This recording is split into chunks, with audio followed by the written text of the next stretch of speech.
The moderator of the program committee, Dr. Sharon Watkins, is here. Please come. We have received from ECLOF International has its 70th anniversary, a letter for the chairman, Timothy Mutua, a letter which is addressed to us, to the Central Committee, and asking for the greetings for the history of this anniversary, 70th anniversary, since the foundation of ECLOF. We have to read the letter before, and I will ask Marianne to kindly to read for us. If you want to take a seat. Okay, thank you.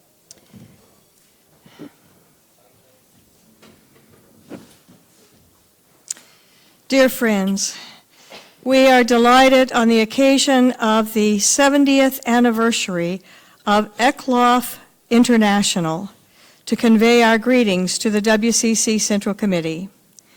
The creation of ECLOF in 1946 was an ecumenical initiative of an immediate post-war period inspired by the first General Secretary of the World Council of Churches, Dr. William A. Visser 't Hooft. The journey began by offering financial support to help rebuild and renovate churches throughout Europe, and in 1959, ECLOF opened its first international office in Myanmar, followed by offices in Tanzania in 1961 and Argentina in 1962. It was in the late 1960s when ECLOF moved into the traditional field of microfinance, and we remain one of the oldest microfinance institutions in the world. Our focus on rural livelihoods and reaching out to vulnerable communities remains at the heart of our work, and our commitment to walk with our clients on their journey to the right to food, education, health, and a secure livelihood. We are proud that we continue to serve low-income clients on an average loan size of just $300 per client, and that 56% of the people we reach reside in the underserved rural areas. The year 2016 marks the 70th anniversary of the founding of ECLOF International. It has been a remarkable journey, and we are very proud of the contribution that the family has made to society over these years. In the last 5 years alone, the network has dispersed $250 million in loans to 400,000 micro-entrepreneurs and smallholder farmers. For over 70 years, we have played a key role in promoting social justice and human dignity. The churches are the founders and the members in our 19 countries, and we use this occasion of our 70th anniversary to ask you to renew your commitment and support to us as a provider of Christian service. What lies ahead is uncertain, but it would be fantastic to envision a society in 70 years without poverty. It is a dream, but a dream for which we must all strive and commit with resources and energy. We thank the World Council of Churches for your support over the last 70 years, and we wish the Central Committee well in your meetings over the coming days. Kamanthi Matua, Chairman. Thank you. Thank you very much.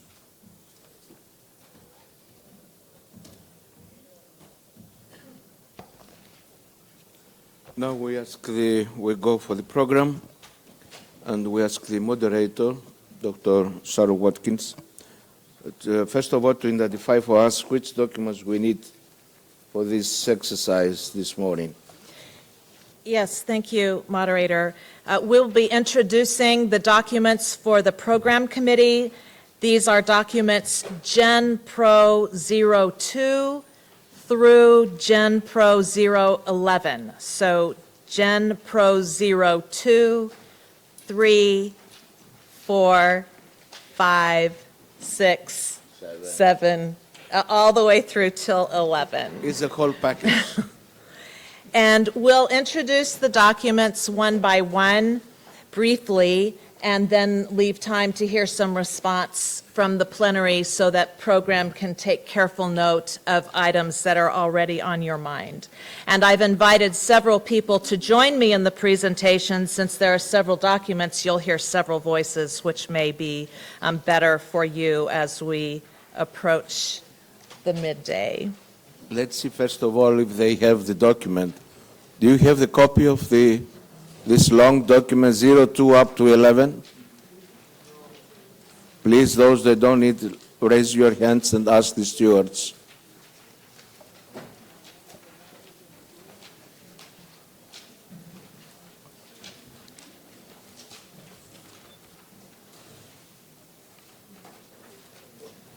We need some copies from the stewards.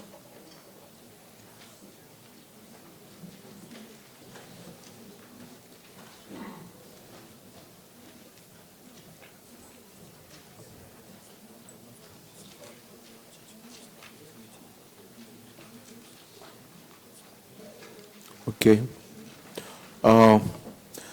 Unfortunately, there are no copies. There are some that given already to those that are members of the program committee, but they're still distributed.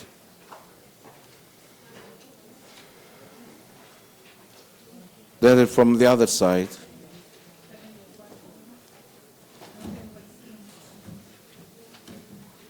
Okay.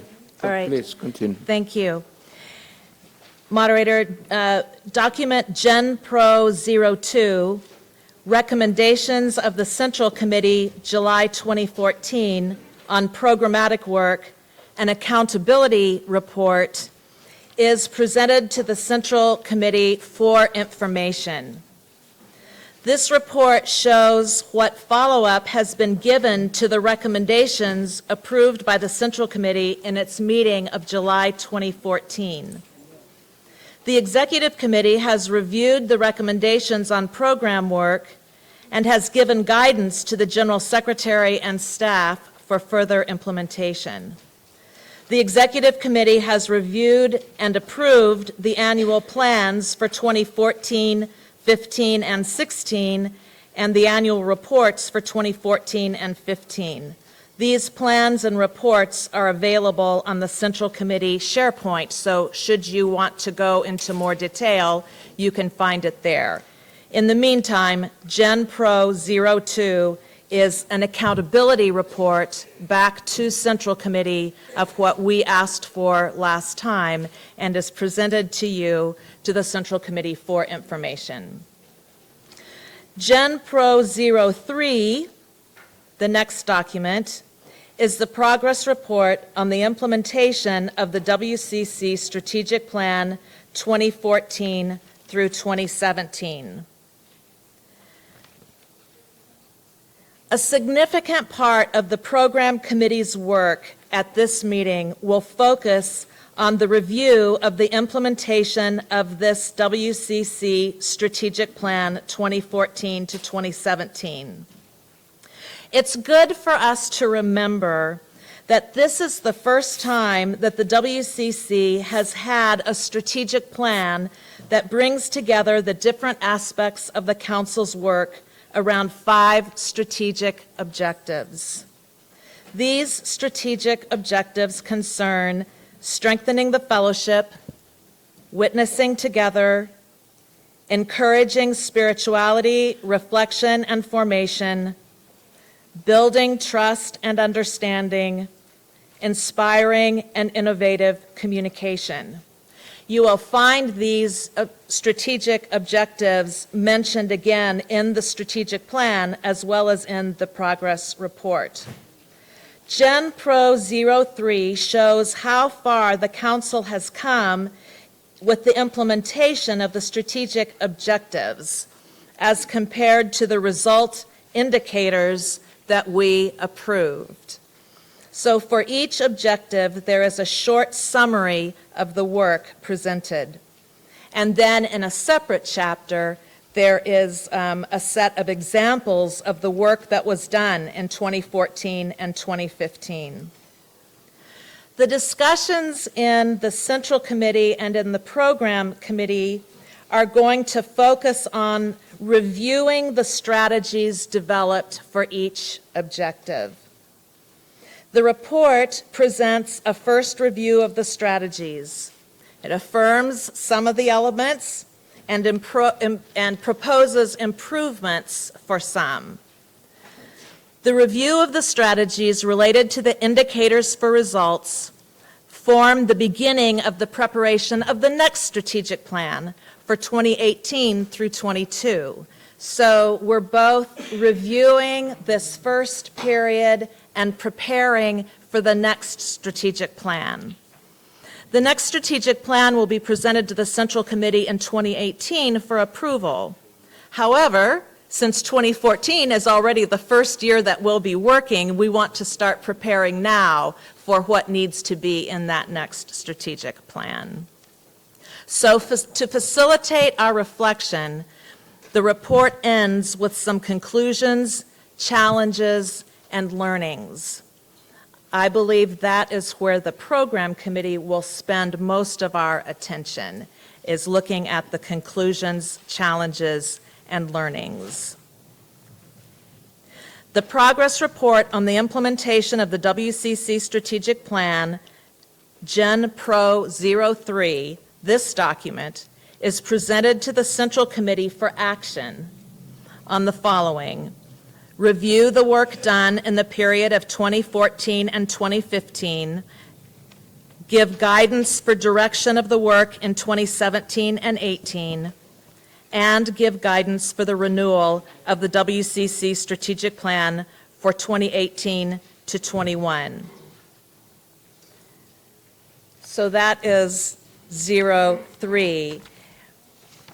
Moderator, I'd like to turn the podium to two of our other leaders, the moderators of the Gender Advisory Group first, and then the Commission on Mission and World Evangelism, to introduce documents. And then following that, the rapporteurs from program will introduce other documents, and then I will bring up the last ones.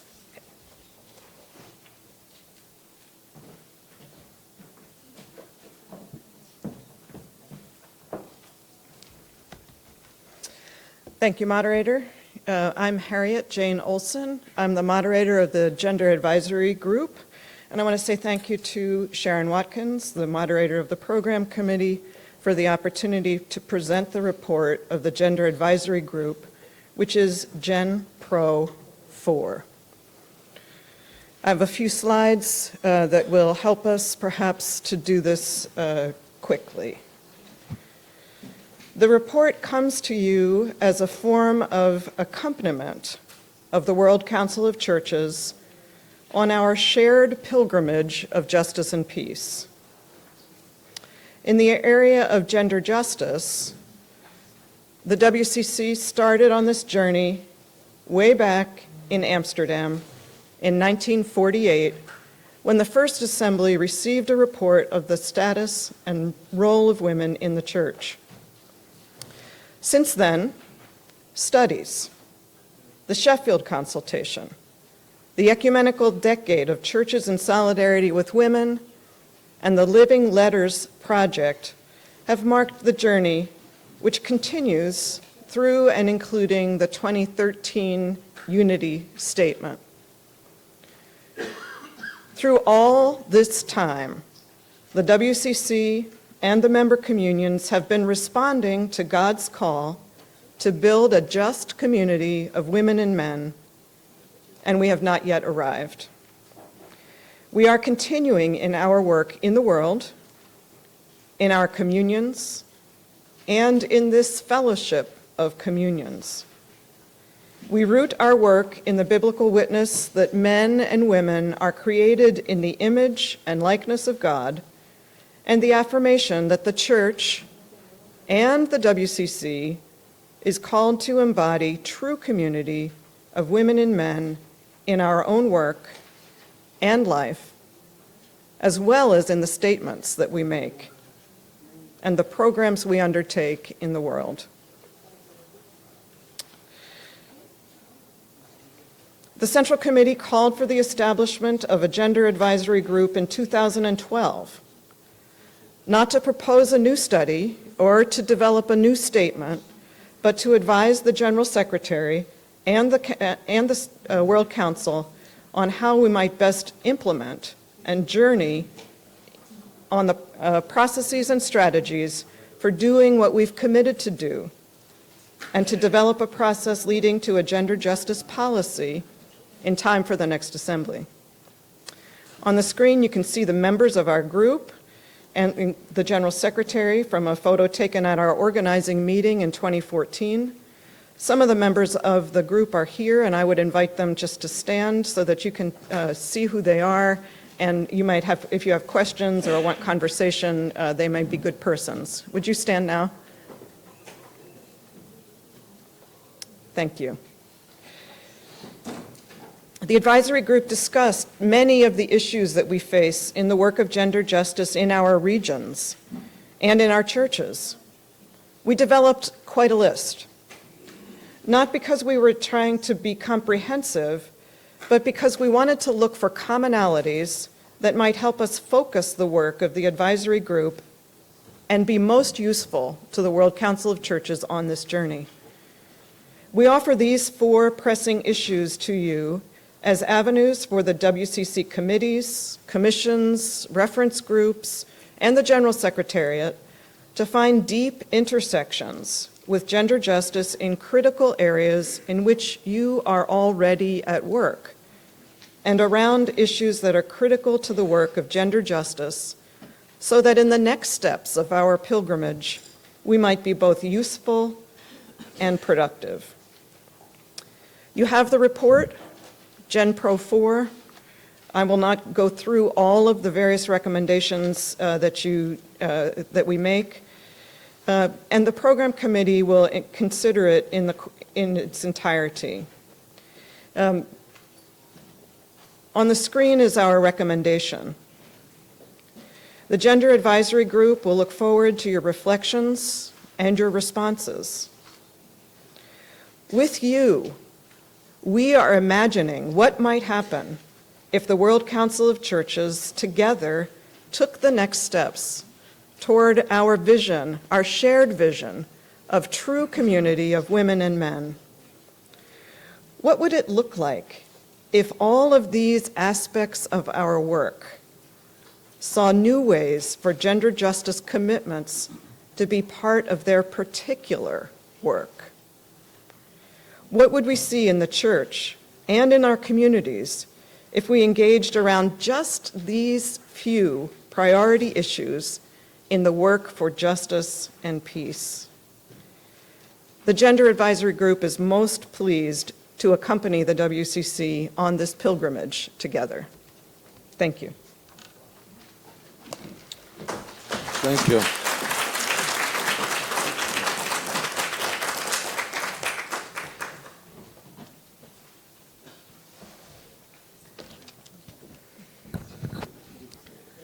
It's not always a good thing to be tall.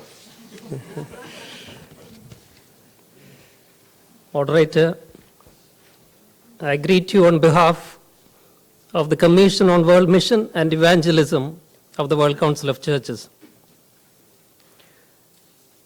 I'm deeply grateful to the moderator for this opportunity to briefly introduce the CWME proposal for a World Mission Conference to be held hopefully in Tanzania in March 2018.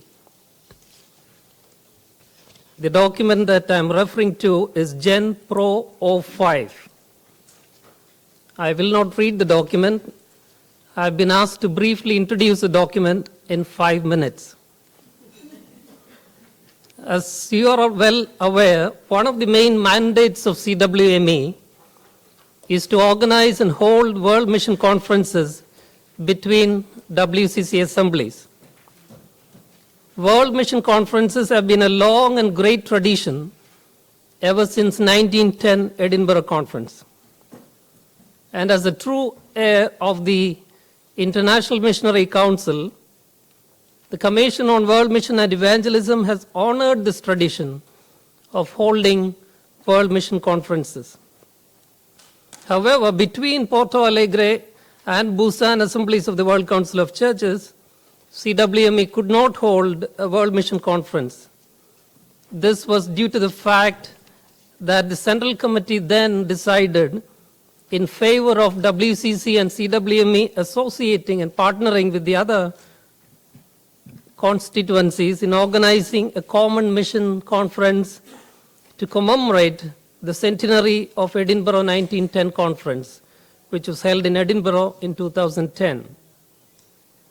Therefore, after 2005 World Mission Conference, which was held in Greece, in Athens, CWME did not have a World Mission Conference until now.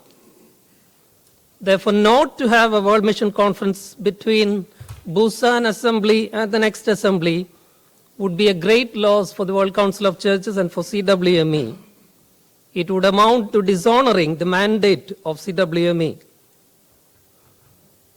The Commission on World Mission and Evangelism therefore hopes that the Central Committee here would appreciate the importance of holding a World Mission Conference as we are proposing here in the year 2018, hopefully in Africa, in Tanzania. As you will gather from the document, the proposed World Mission Conference would be missional, ecumenical, and African in content and in style. We hope it would be missional in that it would bring fresh perspectives on mission and evangelism in ever-changing landscapes. It would be ecumenical in that it would ensure wider participation of churches, confessions, mission bodies, and organizations worldwide. It would be an African conference in that it will specifically respond to the landscape of Africa with its particular mission challenges and possibilities. I will skip the next section on the signs of the times because some of the issues that we have covered there have already been addressed by the moderator of the Central Committee and the General Secretary in their respective addresses. So a word about the theme that we are proposing for the conference. The first Commission meeting that met at Bosse in Geneva gave some thought to a possible theme for the next World Mission Conference. And we came up with this formulation, as you will find in the document: moving in the Spirit, called to transforming discipleship. Moving in the Spirit, called to transforming discipleship. The first part of the theme has its basis in Galatians chapter 5, verse 25. And I quote, "If we live in the Spirit, let us also walk in the Spirit." That would be the biblical foundation for our theme.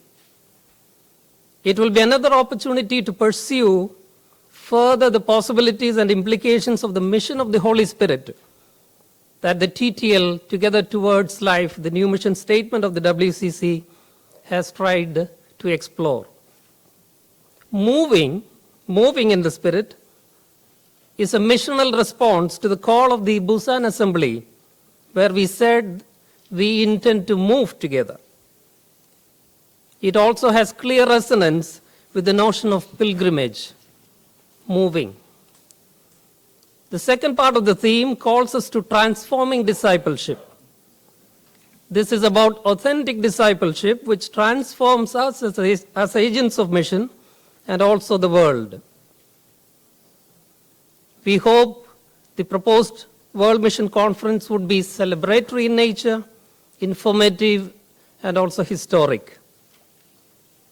The proposed size of the conference is roughly 700 participants, out of which 500 would be international participants and 200 would be local from the hosting country and neighboring African countries. The dates that we are proposing are 8 through 13 in the month of March in the year 2018. The venue that we propose is Arusha in Tanzania. As you will find, since 1958, in Achimota we have had the mission conference. Ever since 1958, we haven't had a major mission conference in the African continent. And that was the reasons why we thought we should go to Africa this time. The Evangelical Lutheran Church in Tanzania have agreed to host the mission conference. And finally, a word about the budget. The expected expenditure for the whole conference is 1.3 million Swiss franc. We have a conference reserve of about 0.9 million, and we hope to fundraise 0.8 million so that 0.4 million could be used to top up the reserve for the future conference. You will also find the breakup of the expenditure in the document. Moderator, this is a brief report of the proposed World Mission Conference. We hope this august body will approve our proposal and that we can have this World Mission Conference in 2018 in Tanzania and Africa. Thank you for your patient listening.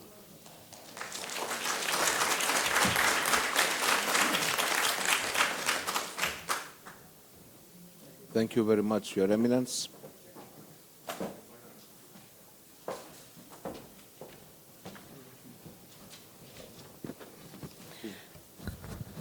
I'm Henrietta Hutabarat Lebang from Toraja Church, Indonesia, and I'm rapporteur for Program Committee. Moderator and friends, I will draw your attention to document Gen Pro 06. The gift of being called to be a church of all and for all. The document, the gift of being called to be a church of all and for all, has been prepared by the WCC's Ecumenical Disability Advocates Network, EDAN. The document is a follow-up of a Church of All and for All, an interim statement, which was received by the Central Committee in its meeting of 26 August to 2 September 2003. One of the recommendations approved by the Central Committee was to commend the statement to the WCC member churches for study and urges them to feedback their comments on the document to WCC for further reflection with EDAN and to develop out of it appropriate actions to make churches and Christian institutions more accessible to persons with disabilities. Minutes of the General Committee meeting. In the years to follow, EDAN has closely worked with the member churches and learned from the experience in the churches. This joint learning process furthered theological reflection, the changes in the debates around disability in churches, as well as the world at large, has helped EDAN to review the document, A Church of All and for All, and to draft a new version to facilitate further work in the churches and the ecumenical movement to foster inclusiveness. The gift of being has been developed in close consultation with the members of the Commission of Faith and Order and CWME. This document can be a helpful guide for further reflection in churches on disabilities from the perspective of the gift of being. Proposed recommendation is therefore that the Central Committee approves the document and commends it to the member churches for further study and reflection on the question how they can be inclusive communities, listening to and reflecting upon the experience of members with impairments in their midst. The next document, Gen Pro 07, Religion and Violence. The document on religion and violence has first of all been prepared as a background document for the plenary which is planned for Sunday afternoon. It is a follow-up of the recommendation of the executive of 21 to 26 November 2014 in Paralimni, Cyprus. In this recommendation, the General Secretary is asked to pursue a study following up the WCC Decade to Overcome Violence on Violence in the Name of Religion and violence against religions, including to map cases of religious extremism and violence against religious freedom in all its forms and contexts, and to provide deep theological reflection on violence in the name of religion and violence against religions for the sake of policy development. The nature of the document is therefore a theological reflection which is to help the Council to develop an understanding of religion and violence from the perspective of Christian faith. This approach is important for the sake of policy development needed for an adequate ecumenical response to situations of religion and violence. The document reflects on the definitions of, for instance, religion, violence, fundamentalism, and spirituality. It gives some examples of religion and violence in different contexts. It addresses the risk inherent in religion. It provides theological reflections and some practical implications. In the appendix, some considerations are given for a conversation between Christians and Muslims, Christians and Jews, Christians and adherents of Eastern religions, and for the intra-Christian dialogue. Apart from serving as a helpful document for the plenary, the Central Committee could decide to make it available to member churches and ecumenical organizations for further study and guidance. Thank you, Moderator. Thank you.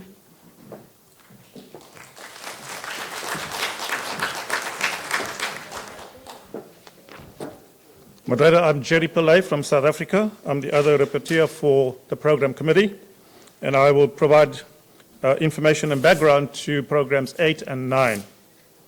Program 8 speaks about the principles for child-friendly churches. The initiative to promote, in collaboration with UNICEF, churches' engagement for children in the pilgrimage of justice and peace was approved by the Executive Committee meeting held in Cyprus in November 2014. The Executive Committee meeting in Armenia in June 2015 further elaborated on the importance of emphasizing Christian values in the WCC and UNICEF collaboration. A core group, which included some members of the Executive Committee, was formed to lead the development of the principles for child-friendly churches. 90 representatives from member churches and ecumenical partners made contributions to the principles at the WCC UNICEF seminar on the 19th and 20th of November. Thereafter, a theological working group was also formed in 2016 to draft a pastoral letter to accompany the principles for child-friendly churches. More than 144 young people from member churches and ecumenical partners also contributed to the development of the principles. Document Gen Pro 08, Principles for Child-Friendly Churches, now reflects the outcome of the comprehensive participatory consultation among the fellowship. The purpose of the document is to call upon member churches to recognize children as agents of change on our pilgrimage of justice and peace. It proposes to celebrate gifts received through churches as shelters for children, to visit wounds in the lives of children, and our failure to address the needs. Most importantly, it proposes how to transform injustices.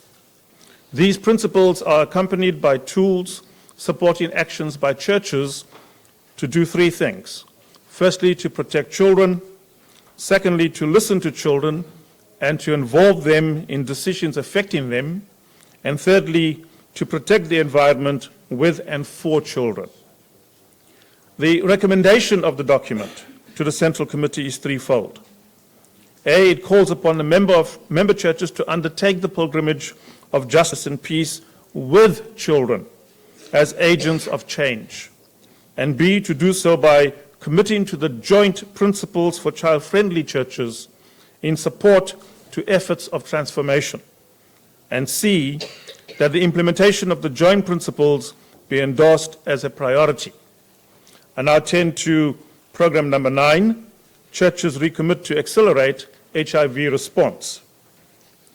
The document, Churches Recommit to Accelerate HIV Response, has been prepared jointly by the International Reference Group of the WCC Ecumenical HIV and AIDS Initiatives and Advocacy, and by the HIV Campaign Strategic Group for WCC, Ecumenical Advocacy Alliance. In 1986, 1996, and in 2006, the Central Committee of WCC took the prophetic role of guiding the ecumenical movement in facing AIDS and in exhorting the churches to be a healing community in the context of HIV. In this fourth decade of the church's struggle against HIV, this pastoral letter, Churches Recommit to Accelerate HIV Response, recollects the ecumenical journey with HIV over the last 30 years, reviews the current challenges that remain in overcoming HIV, and proposes the steps to be taken by churches and people of faith to keep the pace over the coming years to end HIV. The current situation of the AIDS pandemic, with its impact on all sections of populations, is clearly conveyed. The letter also briefly reflects the historical and current role played by the WCC in combating HIV. The recommendation proposed is therefore that the Central Committee reviews and adopt this pastoral letter as a call to action to the WCC member churches and ecumenical partners to recommit to an accelerated response to HIV through the actions outlined in this document.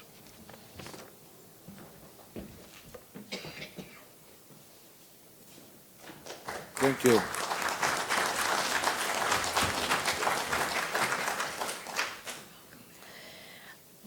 Our last two documents are Gen Pro 10 and Gen Pro 11, reports of commissions and the reference group on the pilgrimage, reports of the commissions and report on the reference group on the pilgrimage of justice and peace. The reports of the commissions, Faith and Order, CWME, CCIA, Ecumenical Education and Formation, and ECOS, and the report of the reference group on the pilgrimage of justice and peace, all of these have been discussed in the executive committee.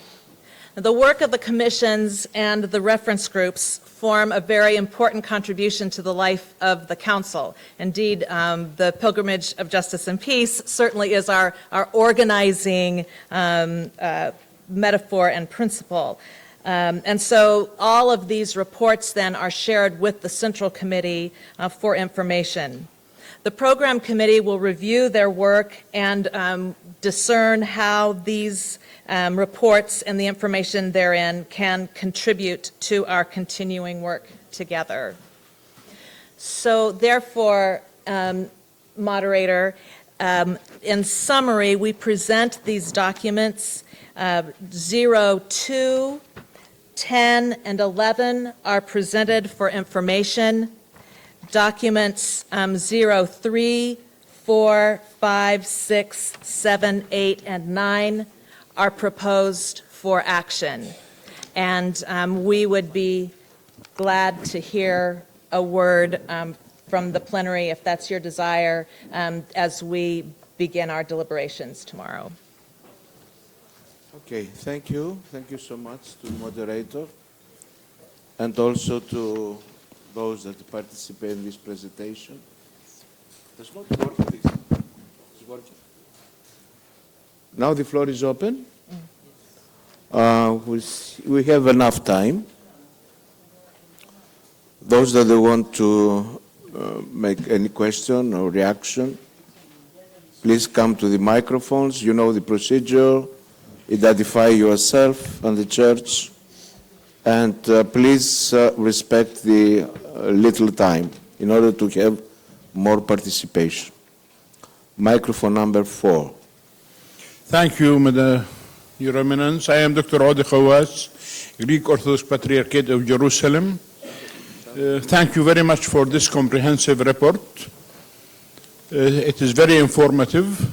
I don't know if I missed it, or I have just to mention that I didn't hear anything about being the statelessness as a running program of the WCC. As you know, in our region, we are suffering from statelessness, especially now even with the migration issue. So I hope that it will remain as a programmatic priority in your program. Thank you. Thank you. Who else? Father Filaret, please. Microphone 4. Thank you, moderator.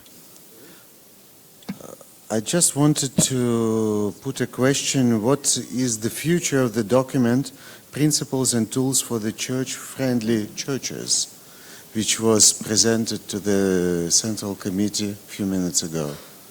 I am bringing your attention that this document does not reflect the position of many participants who took part in preparatory of this document. This document really is very far from the church vision on the question of the children in the church. This document reflects the position of UNICEF, but not of Christian Church. This document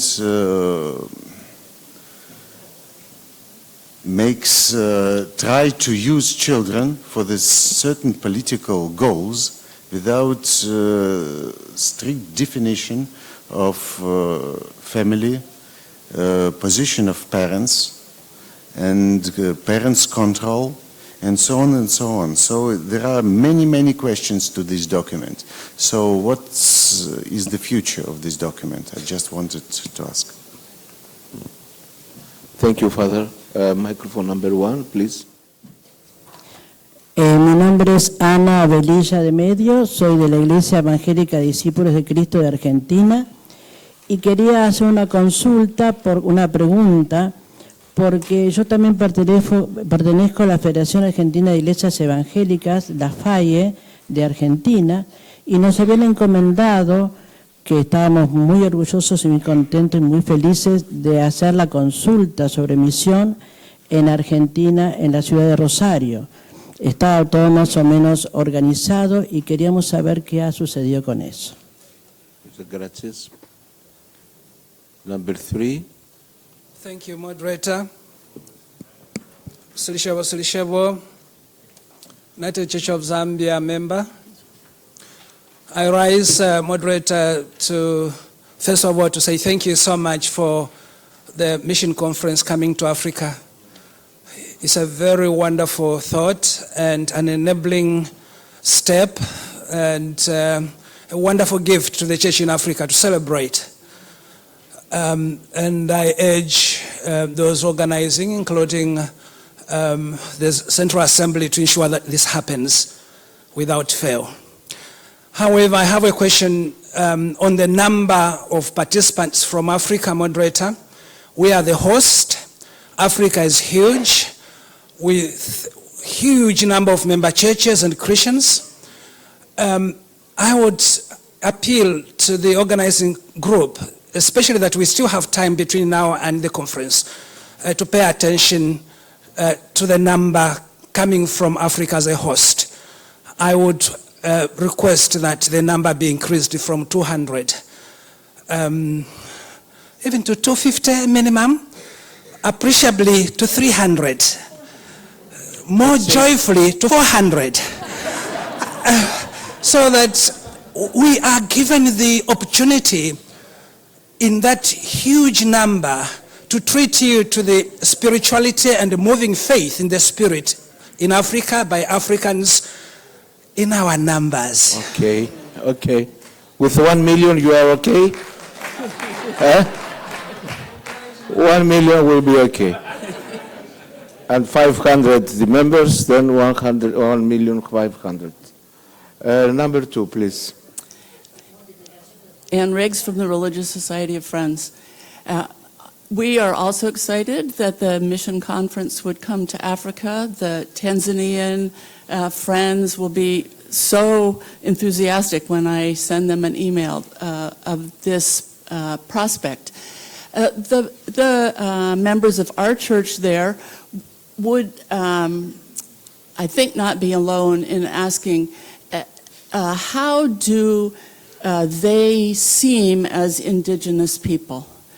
They experience some of the disruptions that are common to indigenous people in other parts of the world, but traditionally here at WCC, they are not considered part of that network. And I know some of the specific people in our church have very strong challenges in their interaction with with modernity, in their questions of how do they maintain their tribal self-understanding while taking advantage of their new technologically enabled way of participating in the wild world. And they would be grateful if some of the attention of the mission conference were to that intersection. Okay. Thank you. Micro 4, please. Thank you very much. I'm talking on GEMPRO 08. I want to commend the committee that worked on this paper. And I want to also encourage us to adopt this paper and work on it in view of the challenges we are now having all over the world, especially in Africa, in Nigeria, about how the terrorists are using children for suicide bombing. These are innocent people who didn't know the implication of the bombs. They strapped on them and they turned them on suicide mission and killed so many people, thereby destroying themselves also, their future. Increasing child abuse of other forms, not only in Nigeria, but all over the world. So I want us to be more positive about this document and transform it from being recommendation or theoretical to what the churches in the WCC will adopt practically and work upon so that the future of our children might be more guaranteed through the church. Thank you. Thank you very much. Microphone 3, please. Sofia Kamnarin, Uniting Church in Sweden, member. Thank you for these documents. I want to comment on two of them, and that is Gift of Being and child-friendly churches.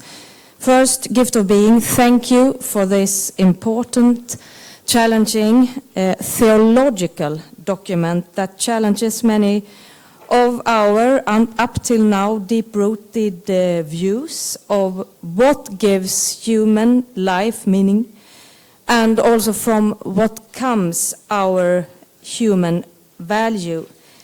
As a mother also of a child with special needs, I still say special needs.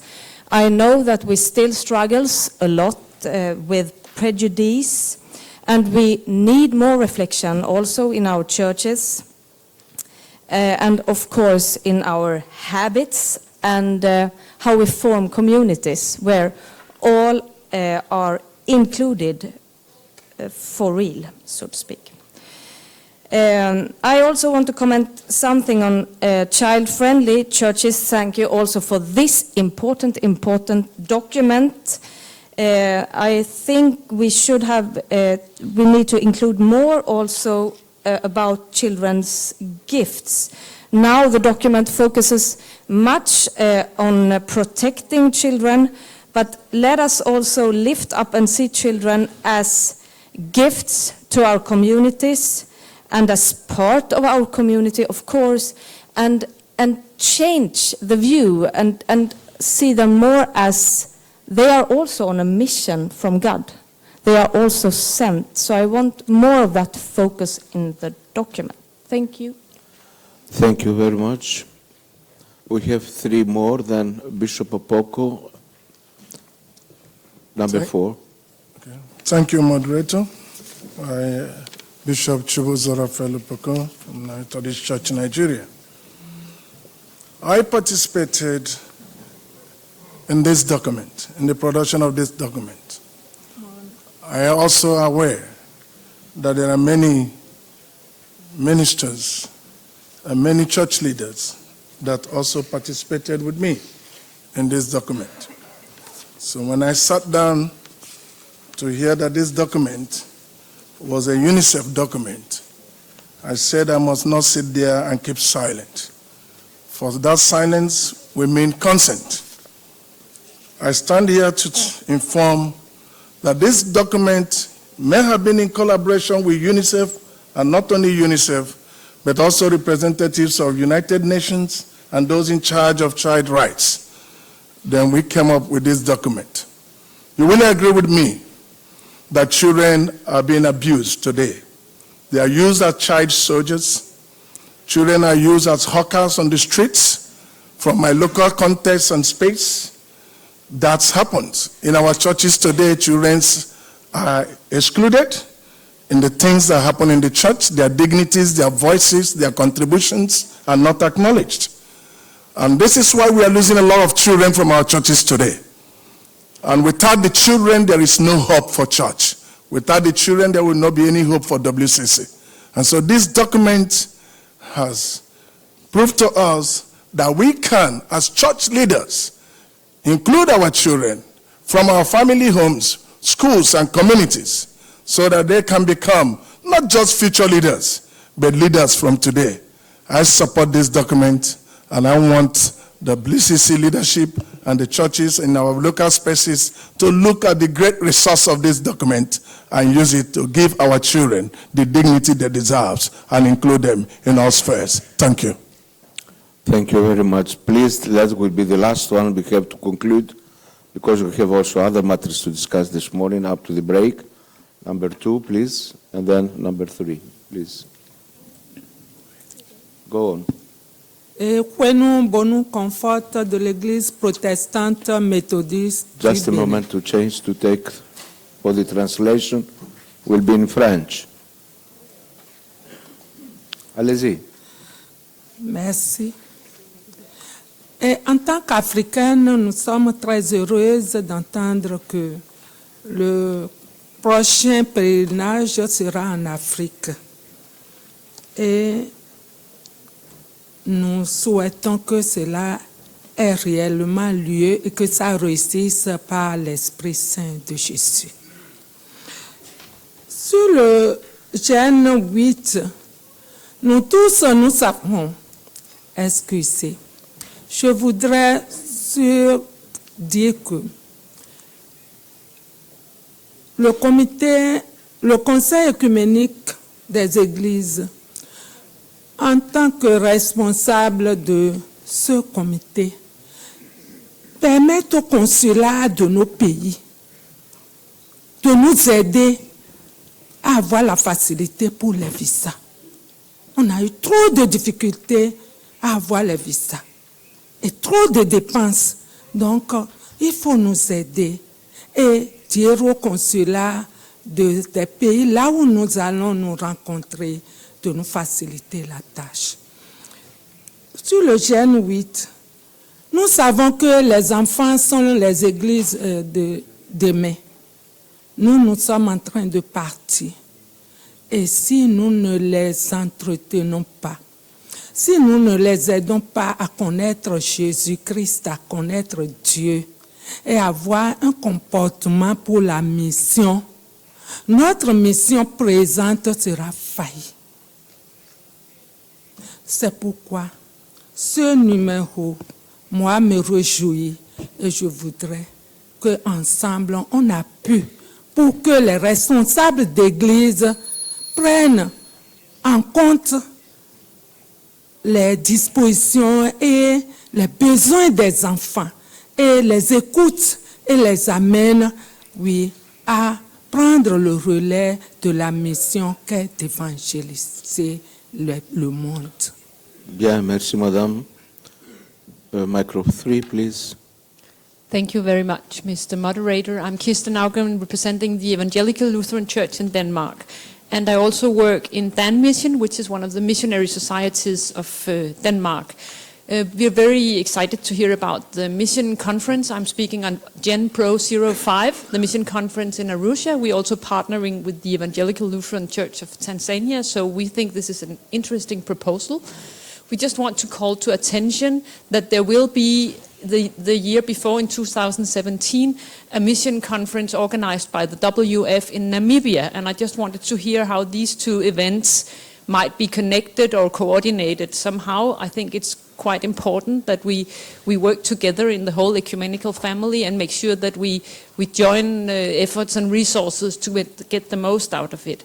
And then when organizing the conference, I would just really propose that you consider how to make it a transformative event with a lot of opportunity for people to meet and not just hear documents and one-way communication, but really gather and get a face on each other, because that we all know that is how real transformation can actually happen. So, thank you. Thank you.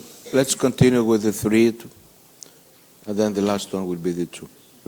Thank you. Thank you, Moderator. I'm Karin van der Broeke from the Protestant Church in the Netherlands. Moderator, with deep respect, I've taken notice of the work that has been done within the framework of the strategic plan. Thank you. I'm once and again surprised how we move together, celebrating gifts, visiting wounds, and transforming. If it comes to the next period, many topics are mentioned. To celebrate, there is much to celebrate and to visit. I want to mention, however, one specific group that is not easily represented in our myth. And it's especially because of their absence that I want to mention them, the stateless people in our world. Dr. Kawas already mentioned them. Throughout the world they are found, an increasing group, a group for which the WCC has done a lot in the past years. Let's not forget them in the recent years, in the coming years. More than many others, they are voiceless and rightless. People who need it that we speak up for them. Thank you. Thank you, Karin. Microphone 2. And then Thank you very much. Thank you very much, Moderator. I want also to join my voice in thanking the committee for the work on the documents just presented. We're missing really a statement on the just ended epidemic of Ebola that hit Africa and the world so much. But I want to affirm here the positive contribution of the World Council of Churches in working with the countries affected to fight that deadly disease. And as we celebrate, as the world celebrates the end of Ebola, we are left with a situation that it has left in its stride, the situation of many orphans and widows, and also the way the economies of those nations are affected. As we thank God for the global response which was given, we call for attention to the need of attending to these trails that have been left behind, both in terms of the economy and the social effects that has been left behind in relation to orphans and widows. There are families that are now left without their breadwinners, and we need to say something on that and to pay some attention to that. Thank you very much. Now we conclude with the questions. Now, Sharon, we want to respond a little? Yes? Yeah? I'll just say one word, that we have taken careful note of your interventions, and we will introduce them into the conversations of the program committee as we work to reach a consensus report and recommendations to bring back to you in a couple of days. Thank you. Thank you very much. Now we conclude also the hearing session. We come now to the action. the document Gen Pro 02 up to 11. We have to receive.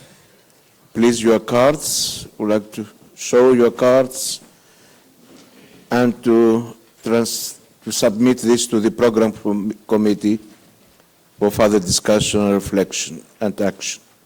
Thank you very much. Then we close with the program. We thank the moderator, all of you, and those that presented the document. Now, where is Mrs. Miriam Welby? Is who chairs the communication committee. Please prepare the document Gen Com 2. Do you have copies of that? Gen Com 2? Yes? Okay.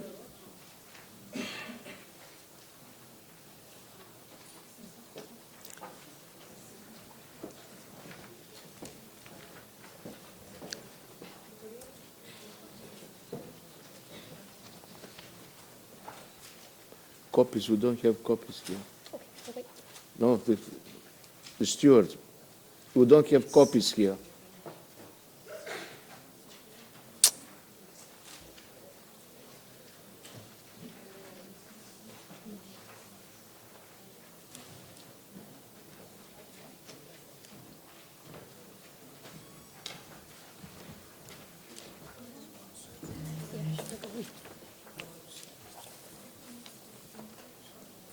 Okay, go on, please.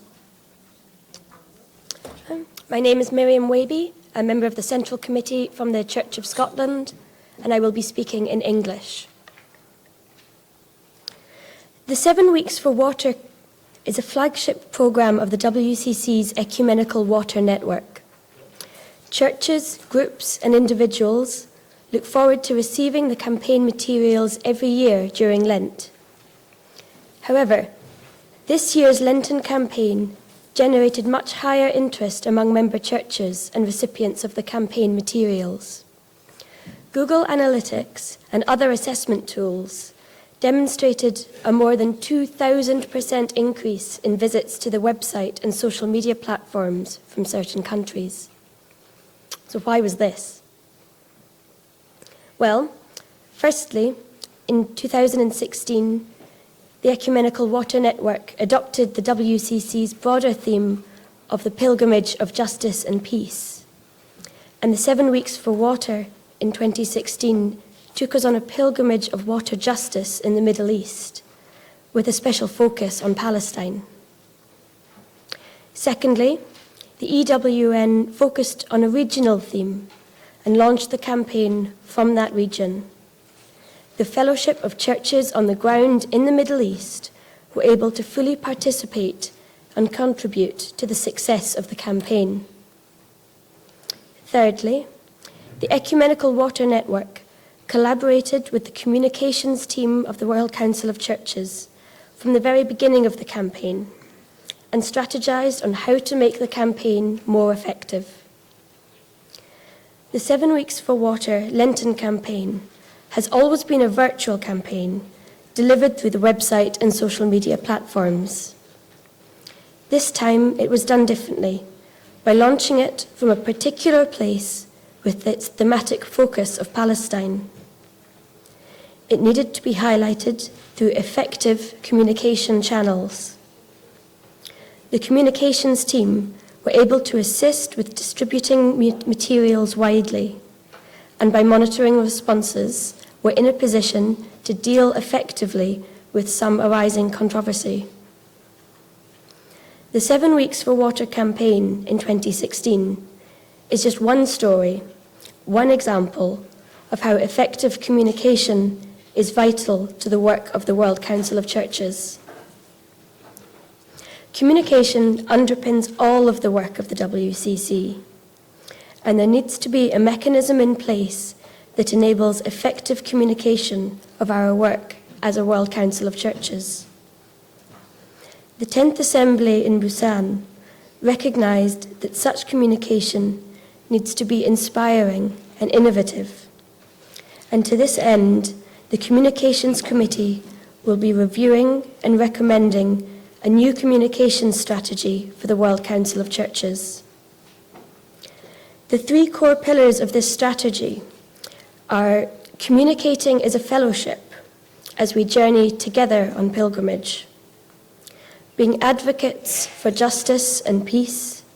The churches are a prophetic voice. It is capacity building, enabling member churches and individuals to communicate themselves. If you look at document GenCom 02 in front of you, the basics of the communication strategy are as follows. The pilgrimage of justice and peace provides the substance, thematic core, and purpose of WCC communications in this period before the next WCC Assembly. Communicating the pilgrimage entails prophetic communications, not just informing, but also inspiring and empowering the fellowship of churches and ecumenical partners in their engagements for life, justice, and peace. The living fellowship of churches is the subject, focus, and actor in WCC communications. WCC communications is an instrument in the WCC's being a catalyst for change, supporting international initiative and advocacy. Key objectives include clear, consistent, timely communications, stronger internal communications, engendering spiritual growth and theological reflection in the fellowship, robust social media, and personal contacts. Implementing this vision entails strong use of digital media, emphasis on the activities of member churches and programmatic units, and training in advocacy techniques. The communication organisation must be seen as part of the management's toolkit for mission development and administration of the WCC. It must be a professional organisation with clear follow-up procedures. As a fellowship, the WCC believes in the ability of all the member churches to communicate.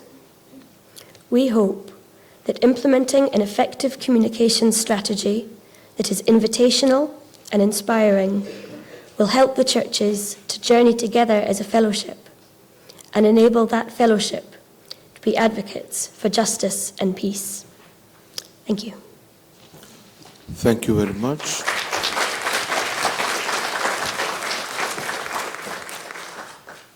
The floor is open for any kind of questions or clarifications. Please.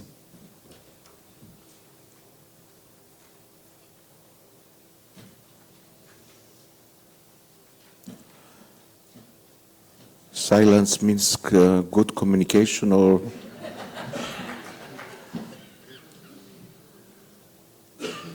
Okay.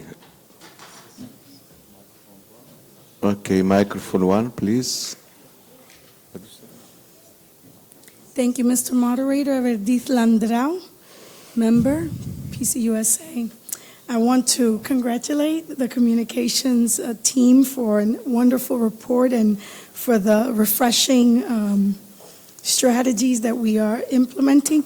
I do also want to remind the communications team of, even as we have all this wonderful technology and we have so many ways to communicate, I certainly am into every form of communication one can be involved in at this point. I also am concerned for maybe churches or brothers or sisters that don't have access to all the different digital forms of communication or perhaps technological advancements. And I was wondering how also our communication strategy can include forms that have traditionally been part of our communities, been grassroots, word of mouth, really, as our sister mentioned, in our opening statement, face-to-face. And so that we don't forget that also one of the challenges that we have with this technological movements is that we become at times apathetic. So when we're receiving all these media forms and digital information, we don't always pay attention with the urgency and dedication that is needed. So that's also another challenge that I find with trying to bridge all the forms of communication. So while I am super excited and thankful for the work of the communications department, I also want to remind us of the so many hundreds of thousands, millions of people that we are in touch with that are not even connected at all, and that we find other ways that can reach community grassroots ways. Thank you. Thank you. Microphone number 2, please. Cornelia Füllkrug-Weitzel, EKD, Germany member substitute. I also want to congratulate the communications team for the excellent work you have been doing during the last period. I want to draw our attention to one potential danger and the way to prepare for it.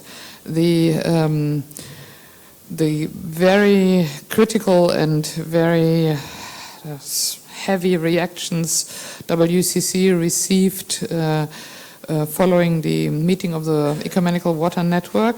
WCC, as well as its supporters, received from Israeli anonymous actors as well as from the governmental side, makes us aware that in this, the better you get, the more endangered WCC is somehow to be object of all kind of attacks and all kind of pressure. And I was just wondering whether you have a strategy how to counteract that. Because this is the negative side of the international digitalization. Everything is known to everybody. This is very transparent, which is good. On the other hand, this causes all kind of campaigns against those who are doing something like WCC in Israel, Palestine. So Okay. I was wondering whether there is a strategy and whether you have a kind of communication crisis policy. Thank you very much. Number 3, and then we close with number 2, please. Marianne Brekken, the Church of Norway member. I will speak in English. First of all, I want to congratulate the communication team with a really good strategy plan. And then I also want to connect this strategy also to our document on religion and violence, for example. Young people are going online, searching for answers, searching for what is Christianity, what is religion, who is God. Young people are searching online. How do we as churches answer on this? Where are we online? Are we the one answering the questions?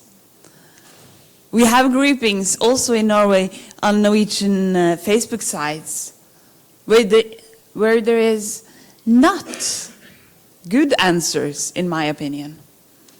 It is radical and hard words going between young people, Christians, answering each other, saying this is the word of God and you cannot say anything against it. Where are we as churches, and how can we also be a place online where young people can come with their questions and we can also answer it? Yeah. So I just want to put that also forward into the discussion. Thank you. Thank you. Number 2, and then we close with the questions. Ann Riggs, excuse me for speaking again in such a short period of time. Please. I missed a clear pointing towards the work of Faith and Order in the communications listing, and theological reflection is there, but the theological reflection is not clearly identified as relating to the unity of the churches. And the Faith and Order Commission does extend beyond the membership of the WCC and is really of a foremost location in the world for that work. So the communication strategy ought to be able to communicate in a way that is accessible the work of that body. Thank you. You want to respond a little? I don't think I've got any specific responses. We've taken note of everything, and the Communications Committee will be reviewing it.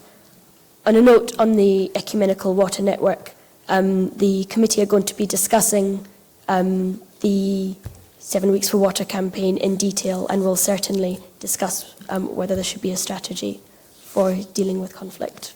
Thanks. Okay, thank you.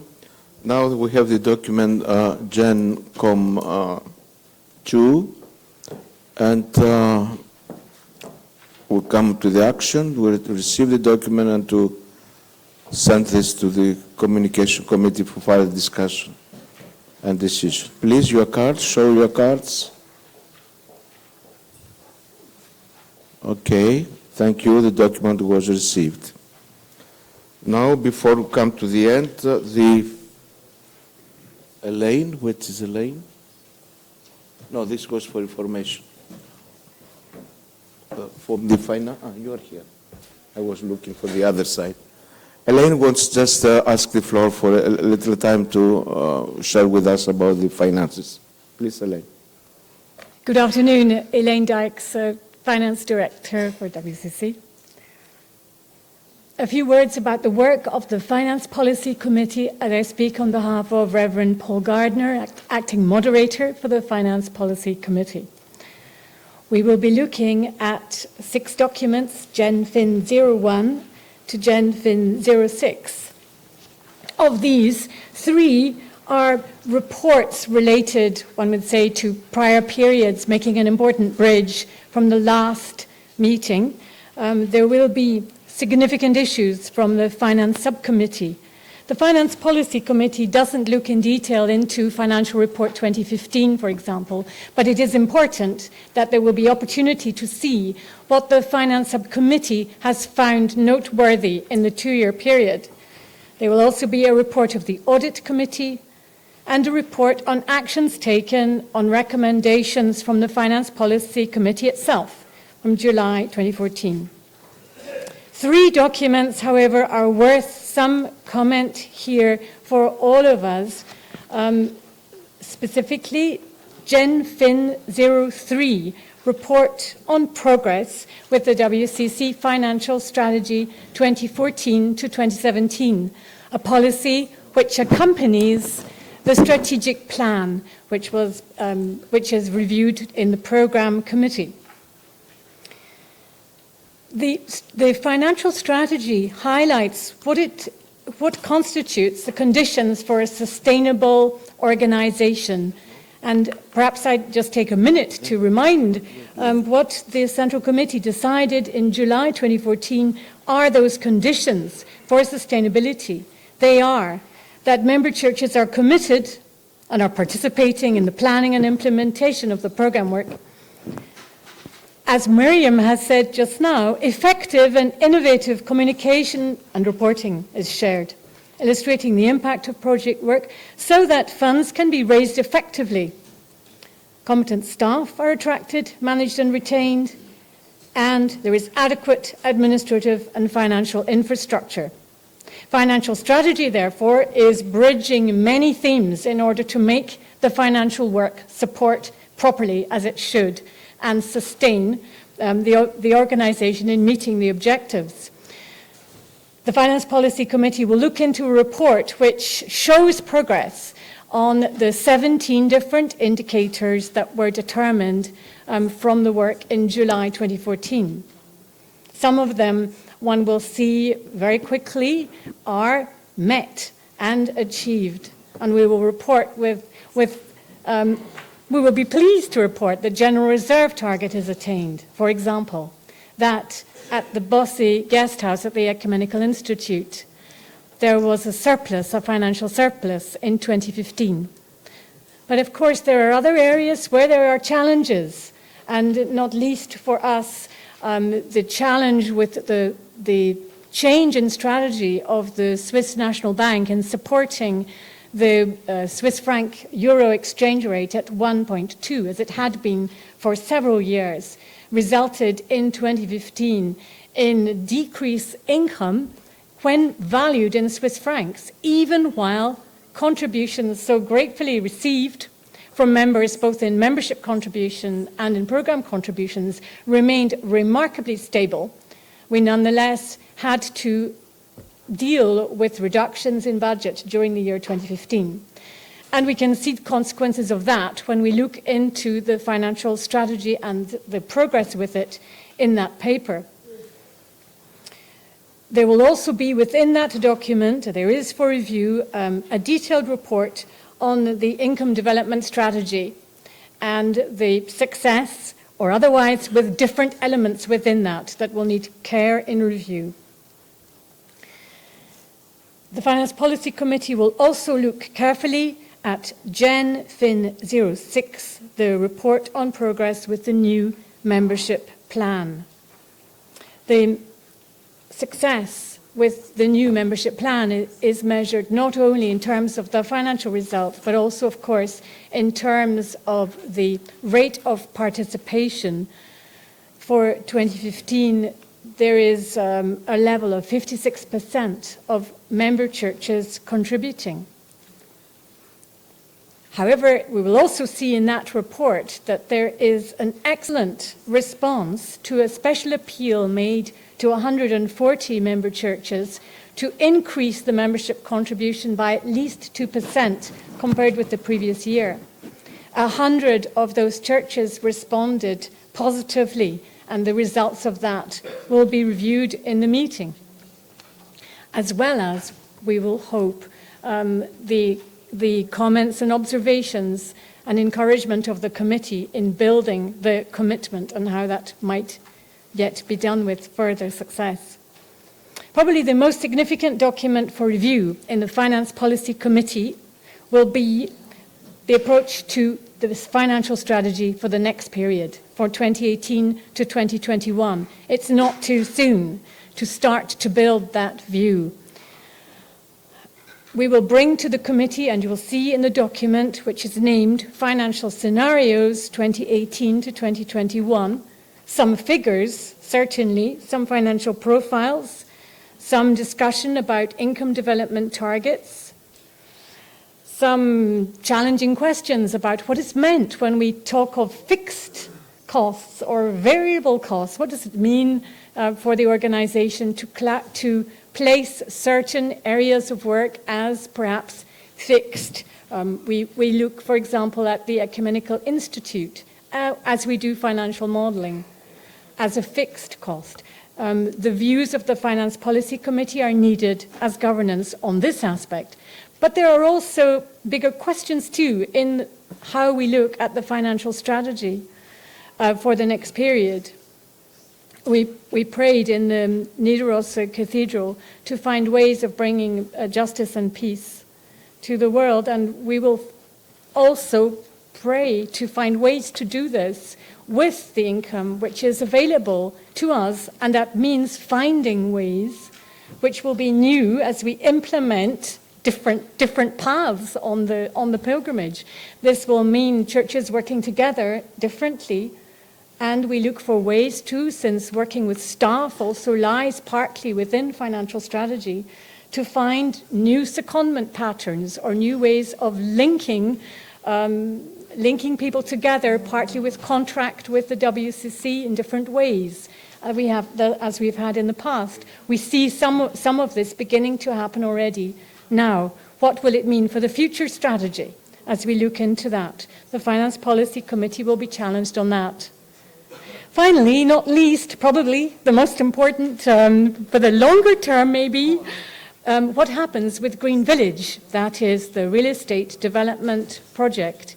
It lies within the mandate of the Finance Policy Committee to look into that, to review the appendix to the report of the General Secretary, which is among the documents, that gives an update on the real estate development project. There will also be an accompanying document, which is not mentioned at the moment. The steering committee for the real estate development project met this week on Tuesday, and a brief report will be finalized with that steering group tomorrow in order that it may pass to the Finance Policy Committee. The steering committee has had opportunity to look into some financial profiles for the project, and that those financial profiles approach the way that the Green Village will meet the objectives for the long term for WCC, which mean repaying the loan of 24 million, which was taken to fund the pension fund to allow it to secure pensions for the future. How it will fund as well the renovation and rebuilding of Ecumenical Centre for the future, and how WCC will remain owner of sufficient property to generate rental income to support the operating costs. The project financial profiles show that this can be done. It will be a question of the way. There will be certain choices, and perhaps also patience as we wait at this stage for the Geneva State to finish different studying of the plans and give approval so that we may go forward. This is the work of the Finance Policy Committee that lies before us. Thank you. Thank you. We come to the end.